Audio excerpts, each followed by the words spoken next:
আমার দেবর অনন্ত আমার হাতে একটি লাল গোলাপ দিয়ে ফিসফিসিয়ে বলল, স্বপ্না, তুমি আমার ভাইয়ের নয়, আমার হওয়ার কথা ছিল। বাংলাদেশের সেন্ট মার্টিন দ্বীপের সাদা বালিয়াডিতে অন্ধকার নামছে। সমুদ্রের নীল জলে লাল সূর্য ডুবে যাচ্ছে। আমি অবাক চোখে তাকিয়ে আছি আমার দেবরের দিকে, যার চোখে আমি দেখতে পাচ্ছি এক অদ্ভুত আবেগ। আমার বুকের ভেতর ধড়ফড় করছে, কিন্তু আমি স্থির থাকার চেষ্টা করছি। এ কোনো অদ্ভুত খেলা? একজন দেবর কিভাবে তার ভাইয়ের স্ত্রীকে এভাবে দেখতে পারে? আমার স্বামী তপন তো অনন্তেরই ছোট ভাই। আর অনন্ত আমার যা। কিন্তু এই মুহূর্তে সে আমার দিকে তাকাচ্ছে এক প্রেমিকের দৃষ্টিতে। আমার স্বামী ঢাকায় ব্যবসা দেখতে গেছে, আমরা বাকি পরিবার বেড়াতে এসেছি এই সুন্দর দ্বীপে। এই গল্পটি সম্পূর্ণ শুনলে আপনাদের পানি অটোমেটিক বের হয়ে যাবে, সো যত দ্রুত সম্ভব হাতের কাছে টিস্যু নিয়ে বসে পড়ো। বিছানার চাদর যেন নষ্ট না হয় সেটা সম্পূর্ণ খেয়াল রাখার অনুরোধ জানিয়ে গল্পটি এখন শুরু করব। তার আগে সর্বশেষ অনুরোধ, দয়া করে এমন পানি বের করার গল্প নিয়মিত শুনতে আমাদের চ্যানেলটি সকলেই সাবস্ক্রাইব করুন। ধন্যবাদ। আমি চুপ করে দাঁড়িয়ে রইলাম। কি বলবো বুঝতে পারছিলাম না। অনন্তের কথাগুলো আমার কানে বারবার বাজছিল। তার চোখের দিকে তাকাতে পারছিলাম না। সমুদ্রের ঢেউয়ের শব্দ ছাড়া আর কিছু শোনা যাচ্ছিল না।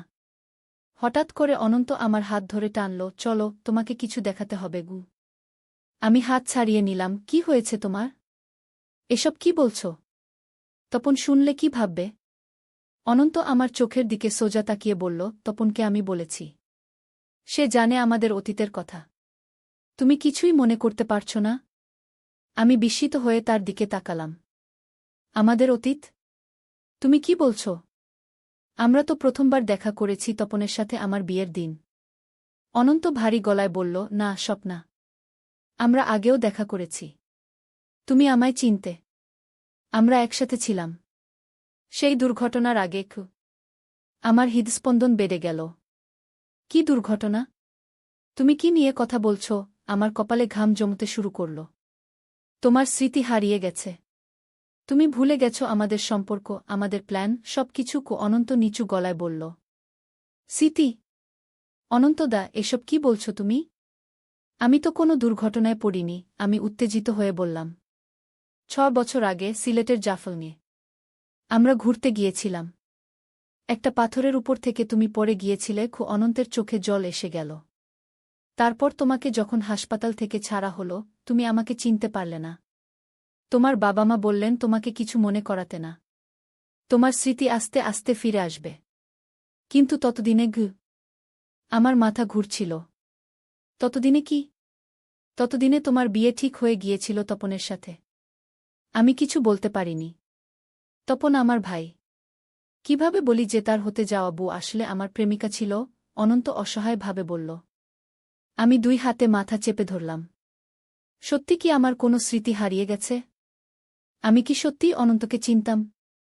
তবে কেন আমার কোনো ছবি নেই তার সাথে? কেন আমার বাবা মা কখনো এ বিষয়ে কিছু বলেননি? আমি বিশ্বাস করি না। এটা তোমার কোনো ষড়যন্ত্র। আমি রাগে ফেটে পড়লাম। অনন্ত হঠাৎ পকেট থেকে একটা ছোট্ট পাউচ বের করল। এটা খোলো। আমি সন্দেহের চোখে পাউচটি নিলাম। ধীরে ধীরে খুললাম। তার ভেতরে একটা সোনার লকেট। লকেটটি আমার হাতে নিয়ে একটু দেখলাম। পুরনো পরিচিত একটা লকেট। আমি এটা কোথায় দেখেছি? অনন্ত বলল, খোলো এটা গু। আমি কাপা হাতে লকেটটি খুললাম। ভেতরে একটি ছবি। আমি আর অনন্ত পাশাপাশি দাঁড়িয়ে হাসছি। পেছনে জাফলংয়ের পাহাড়ি চূড়া। আমার চোখে অবিশ্বাস। এ ছবি আমি কখনো দেখিনি। কিন্তু এটা আমি। এটা কিভাবে সম্ভব? আমি ফিসফিস করে বললাম। আজ রাতে উত্তরে গেলে সব জানতে পারবে। আমাদের কটেজ থেকে উত্তরে আধা কিলোমিটার দূরে একটা পুরনো বাড়ি আছে। সেখানে তোমার হারানো স্মৃতিগুলি অপেক্ষা করছে। অনন্ত আমার কাঁধ ধরে আস্তে করে বলল। আমি কাঁপতে কাঁপতে বাসায় ফিরে এলাম। অনন্ত সামনে দিয়ে নিজেদের কটেজে চলে গেল, যেন কিছুই হয়নি। আমি আমাদের কটেজে ঢুকে দেখি অনন্তের স্ত্রী মিতালি আর আমার ছোট্ট মেয়ে রিমি খেলছে। মিতালি আমায় দেখে হাসল। কোথায় ছিলে এতক্ষণ? আমি কাচুমাচু মুখে বললাম, সমুদ্রের ধারে একটু হাঁটছিলাম গো। মিতালি বলল, অনন্ত সেখানে গিয়েছিল। দেখা হয়নি তোমাদের? আমি মিথ্যে বললাম, না দেখা হয়নি। কি কেন মিথ্যে বললাম? নিজেই জানি না। রাতে খাওয়া দাওয়ার পর সবাই ঘুমাতে গেল। আমি বিছানায় শুয়ে থাকলাম, ঘুম আসছিল না। বারবার ভাবছিলাম লকেটটার কথা। সেই ছবি যেটা আমি কখনো দেখিনি, কিন্তু যেটাতে আমি আছি। রাত 10টার দিকে সবাই ঘুমিয়ে পড়ল। আমি চুপি চুপি উঠে পড়লাম। একটা টর্চ নিয়ে বাইরে বেরিয়ে পড়লাম। চারপাশে গভীর অন্ধকার, শুধু দূরে কয়েকটা হোটেলের আলো জ্বলছে। সমুদ্রের গর্জন ছাড়া আর কোনো শব্দ নেই। আমি উত্তর দিকে হাঁটতে শুরু করলাম। আধা কিলোমিটার হাঁটার পর আমি দেখতে পেলাম একটা পুরনো বাড়ি। জীর্ণ অবস্থায় দাঁড়িয়ে আছে বালিয়াডির মাঝে। এমন বাড়ি এই দ্বীপে? আমার বুক ধুকপুক করতে লাগল। বাড়ির দরজায় একটা তালা ছিল, কিন্তু সেটা খোলা। আমি ধীরে ধীরে দরজা ঠেলে ভেতরে ঢুকলাম। টর্চের আলো দেখলাম ঘরের মাঝখানে একটা টেবিল, তার উপরে কিছু কাগজপত্র। টেবিলের পাশে দাঁড়িয়ে অনন্ত। তুমি এসেছ? আমি জানতাম তুমি আসবে। অনন্তের গলায় উচ্ছ্বাস। এসব কি? কোনো বাড়ি এটা? এই ছবিটা কিভাবে তোমার কাছে এলো? আমি প্রশ্নের ঝড় তুললাম। অনন্ত টেবিলের উপর থেকে একটা ফাইল তুলে আমার দিকে এগিয়ে দিল। এটা পড়ো। আমি কাঁপা হাতে ফাইলটা খুললাম। এটা একটা মেডিকেল রিপোর্ট। আমার নাম লেখা। 6 বছর আগের তারিখ। ডায়াগনোসিস: রেট্রোগ্রেড অ্যামনেশিয়া, মস্তিষ্কে আঘাতজনিত স্মৃতিলোপ। আমি অবাক হয়ে পড়লাম। এটা আমার রিপোর্ট? হ্যাঁ। অনন্ত আরও কিছু কাগজ আমার দিকে বাড়িয়ে দিল। আর এগুলো আমাদের চিঠি, ছবি, টিকেট, আমরা যেসব জায়গায় ঘুরতে গিয়েছিলাম। আমি হতবাক হয়ে কাগজগুলো দেখতে লাগলাম। আমাদের দুজনের অনেক ছবি। বিভিন্ন জায়গার, সেন্ট মার্টিন, কক্সবাজার, জাফলং। আমাদের মিলে লেখা চিঠি। আমার হাতের লেখা, কিন্তু মনে নেই কখনো লিখেছি। কিন্তু আমার বাবা মা? তারা কখনো আমাকে কিছু বলেননি। আমি কাঁদতে কাঁদতে বললাম। অনন্ত একটা চেয়ারে বসে পড়ল। তারা চাননি তুমি আমার কথা জানো। আমাদের পরিবারের মধ্যে একটা পুরনো বিবাদ ছিল। তোমার বাবা আমাকে পছন্দ করতেন না। যখন তুমি আঘাত পেলে, তখন তিনি সুযোগ পেয়ে গেলেন আমাদের আলাদা করার। আর তপন? সে কি জানে? আমি জিজ্ঞেস করলাম। হ্যাঁ, সে জানে। সে জানল তোমাদের বিয়ের ঠিক আগে। আমি তাকে সব বললাম। কিন্তু সে তোমাকে ভালোবাসত, আর তোমার তো কিছু মনে ছিল না। তাই সে বিয়ে করে নিল। অনন্তের গলা ভারী হয়ে এল। আমি টেবিলের উপর বসে পড়লাম। তাহলে আমাদের মেয়ে রিমি? সে কিউ? রিমি তপনেরই মেয়ে। তোমাদের সম্পর্ক খারাপ নয়, স্বপ্না। তপন তোমাকে সত্যিই ভালোবাসে। অনন্ত শান্ত গলায় বলল। তাহলে এখন তুমি কি চাও? আমি কি করব? আমি অসহায়ভাবে জিজ্ঞেস করলাম। অনন্ত আমার দিকে এগিয়ে এলো। আমি শুধু চাই তুমি সত্যটা জানো।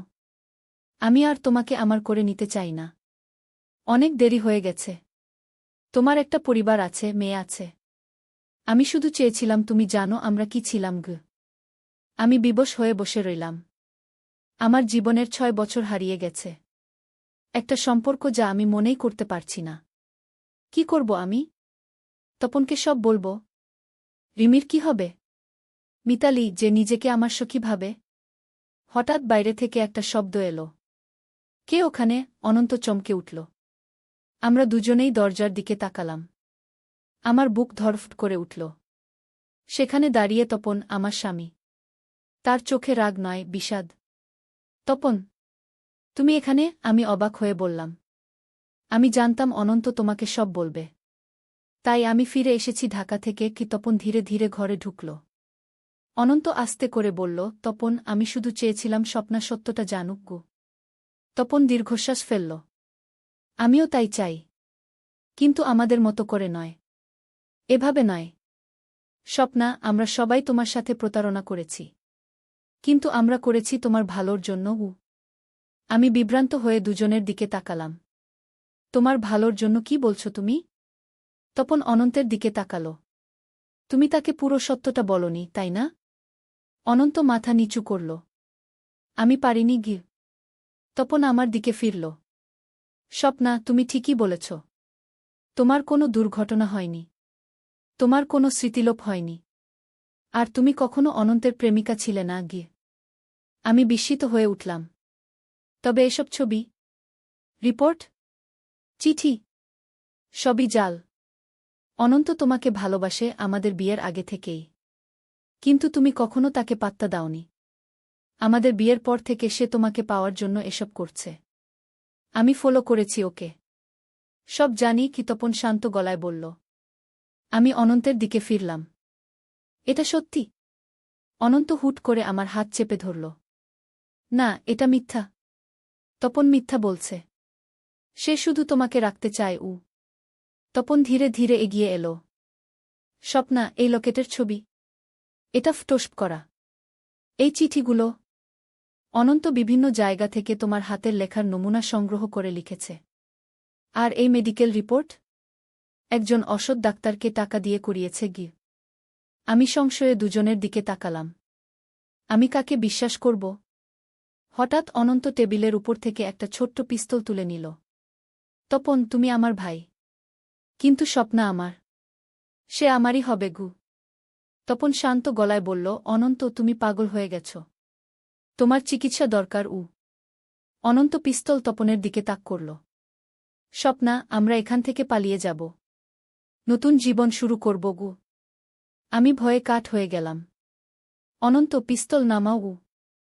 না, আমি আর হারতে পারব না। 6 বছর অপেক্ষা করেছি। আর নয় গু। অনন্ত উন্মত্তের মতো চিৎকার করে উঠল।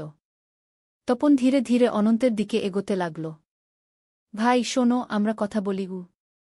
দাঁড়াও, অনন্ত চিৎকার করে উঠল। তার হাত কাঁপছিল। আমি বুঝতে পারলাম অনন্ত সত্যিই মানসিক ভারসাম্য হারিয়ে ফেলেছে। সে তপনকে গুলি করবে। আমি নিজেকে ঝুঁকিতে ফেলে অনন্তের দিকে ঝাঁপিয়ে পড়লাম। না! পিস্তল থেকে গুলি বেরিয়ে গেল। আমি মাটিতে পড়ে গেলাম। তীব্র ব্যথায় আমার বাহু জ্বলে যাচ্ছিল। গুলি লেগেছে আমার বাহুতে। স্বপ্না, তপন আমার দিকে ছুটে এলো। অনন্ত পিস্তল ফেলে দিয়ে কাঁদতে শুরু করল। আমি এটা চাইনি। আমি এটা চাইনি গি। আমার বাহু থেকে রক্ত বেরুচ্ছিল। তপন তার শার্ট ছিঁড়ে আমার ক্ষত বেঁধে দিল। স্বপ্না, তুমি ঠিক আছো? আমি তোমাকে হাসপাতালে নিয়ে যাব। অনন্ত হতাশ হয়ে বসে পড়ল। আমি কি করেছি? আমি কি করেছি? সে বারবার বলতে লাগল। তপন আমাকে আলতো করে তুলে নিল। আমার চোখ ঝাপসা হয়ে আসছিল। আমি চেতনা হারাতে শুরু করলাম। আমি যখন চোখ খুললাম তখন হাসপাতালের বিছানায় শুয়ে আছি। বাহুতে ব্যান্ডেজ বাঁধা। আমার পাশে তপন বসে আছে, তার চোখের নিচে কালি পড়েছে। স্বপ্না, তুমি ঠিক আছো? তপন আমার হাত ধরে নিল। আমি অতি কষ্টে মাথা নাড়লাম। অনন্ত কোথায়? তপন দীর্ঘশ্বাস ফেলল। পুলিশ তাকে নিয়ে গেছে। সে নিজেই স্বীকার করেছে সব কিছু গু।